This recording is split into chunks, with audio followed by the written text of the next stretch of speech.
আমরা একটা আমি বলি যে কিছু অস্বাভাবিক সময় অতিক্রম করছি, কারণ হাসিনা পালিয়েছে, তাই না? কি হাসিনা পালিয়েছে কিনা কন্যা কেন? হাসিনা পলাইছে, তার প্রজাতরা এখন আছে, তারা এখনো ষড়যন্ত্র করছে বাংলাদেশে আবার তাদের রাজত্ব প্রতিষ্ঠা করবো না। পারবে নাকি বন্ধুগণ? আমাদের এই তরুণদের সামনে তার টিকে থাকতে পারবে? তাদের ষড়যন্ত্র চক্রান্ত কি সফল হবে? হবে না বন্ধুগণ। দুর্ভাগ্য আমাদের যে আমরা যাদেরকে দায়িত্ব দিয়েছি আমাদের এই দেশকে একটি গণতান্ত্রিক ব্যবস্থা ফিরিয়ে নিয়ে যেতে, তারা সঠিকভাবে সেই কাজটা এখনো করতে পারছেন না। ফলে মাঝে মাঝেই বিভিন্ন রকম সমস্যার সৃষ্টি হচ্ছে। সেই সমস্যাগুলো তাদেরকে আরো শক্তিশালী করার সুযোগ সৃষ্টি করে দিচ্ছে। বন্ধুরা, আজকে যখন আপনারা এখানে সভা করছেন, তখন আরেকটা সভা হচ্ছে আপনাদের নিউ মার্কেটে, ঢাকায় হচ্ছে। দাবিটা কি? দাবি হচ্ছে যে আওয়ামী লীগকে নিষিদ্ধ করতে হবে, তাই না? আমরা এই মাঠে যারা আছি তারা সবাই সচেতন হয় বন্ধুগণ। আমরা বাংলাদেশের 18 কোটি মানুষ এই আওয়ামী লীগকে দেখতে চাই না, কারণ এই আওয়ামী লীগ বাংলাদেশ স্বাধীন হওয়ার পর থেকেই তাই বাংলাদেশের মানুষের উপর নির্যাতন করেছে, গণতন্ত্রকে ধ্বংস করেছে, এক ধরনের শাসন ব্যবস্থা বাকশাল প্রতিষ্ঠা করেছে। আমাদের ভাইরা ছবি তুলছেন, টেলিভিশনে দেখাচ্ছে, তাই না? সব বন্ধ করে দিয়েছিল, শুধুমাত্র 4টা পত্রিকা করে রেখেছিল। সাংবাদিকদের স্বাধীনতা ছিল, অর্থনীতিকে বন্ধ করে দিয়েছিল। পশ্চিমবঙ্গে ভালো জানেন, এটা বলেন ভালো করে।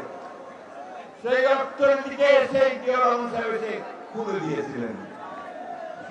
সংস্কারের কথা বলেন, আর প্রথম সংস্কার তো করেছেন জিয়া রহমান। একজনের শাসন ব্যবস্থা থেকে গণতন্ত্র নিয়ে যেতেন। বন্ধুগণ, কিছু কিছু মানুষ সব ভুলে যায়, সব ভুলে দিতে চায়, মনে করে যে তারা বাইরে থেকে লেখাপড়া শিখেছে, কিন্তু আমাদের সামনে কিছু সুন্দর সুন্দর মুখরোচক কথা বললেই জাতি বোধহয় সব ভুলে যাবে। তাদেরকে বলবো, দয়া করে আজকের এই সমাবেশটা দেখে যান। এটা দেখে যদি আপনাদের সঙ্গীত ফিরে আসে, তাহলে জাতি উপকৃত হবে বন্ধুগণ।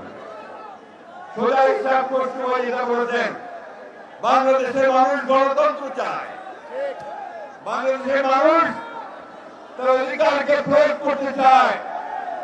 আমাদের তরুণ ছেলেরা তারা চাকরি চায়, ব্যবসা চায়, কর্মসংস্থান চায়, তাই না?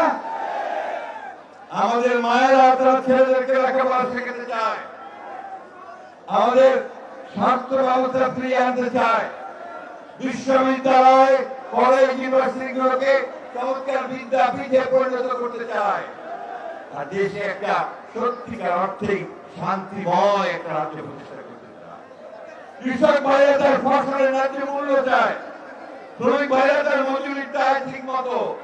একটা দেশ চায়, গণতান্ত্রিক দেশ, যেখানে আমি আমার কথা বলতে পারবো, অন্য ভাইও তার কথা বলতে পারবেন, এবং সেটা একটা সহনশীলতার মধ্যে, ঐক্যের মধ্য দিয়ে হবে। সেই গণতন্ত্রই আমরা প্রতিষ্ঠা করতে চাই। আজকে আমাদের নেতা তারেক রহমানের মূল উদ্দেশ্য এই তরুণদের সমাবেশগুলো একটাই, যে তরুণরা আপনারা জেগে উঠেছেন, আপনারাই পরাজিত করেছেন ফ্যাসিস্টকে, আপনারাই দাঁড়িয়েছেন তাকে দেশের বাইরে। সেই তরুণরা আবার জেগে উঠুন, আপনার অধিকার আপনারা জোর করে কেড়ে নেন। মাথা ঠান্ডা রেখে সজাগ থেকে আজকে সমস্ত চক্রান্ত এবং যে ষড়যন্ত্র আছে তাকে আমাদের ব্যর্থ করে দিতে হবে।